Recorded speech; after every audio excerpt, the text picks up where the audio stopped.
Okay, now we talked about how like I grew up with a female mind, okay? Very dominant until about the age of 12, okay? Where women and being like almost surrounded completely by women was the dominant way of training my brain to think, okay? And and I became more feminine as a child because I had almost zero boyfriends. Seriously. Okay. Now, boys I played hockey with, though, right? Covered my junk in the dressing room. We'll get into that. Okay, so this is the spirit, right? So the spirit's connected to your DNA.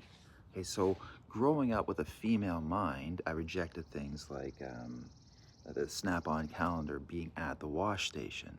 But I understood how pornography could be used to, appease a man's junk so that he didn't have to bring another female to their mind, and the female they were bringing to their mind while masturbating was one who was getting paid for it, right? And you're connecting to somebody else's spirit, but I didn't understand these words when I was a child, obviously, right? To connect to a female spirit. Um, you have to let go of the fact that it's all in your head, because you completely detach yourself from your own survival instincts at that point. Okay, why does the dog bury the bone? You never taught the dog how to bury a bone. Okay, we do things, okay, and instinctively and stuff.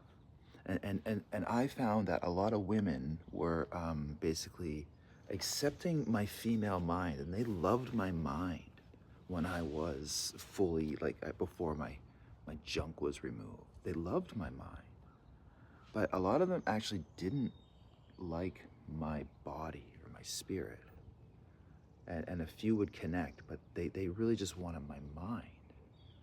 Okay, I was labeled a Brian. Now you're asking yourself, what about the soul? Well, the soul is sexless, quite honestly. It's only the spirit, it's only the DNA that gives you the junk or the ovaries, right? It's only the DNA that gives you that.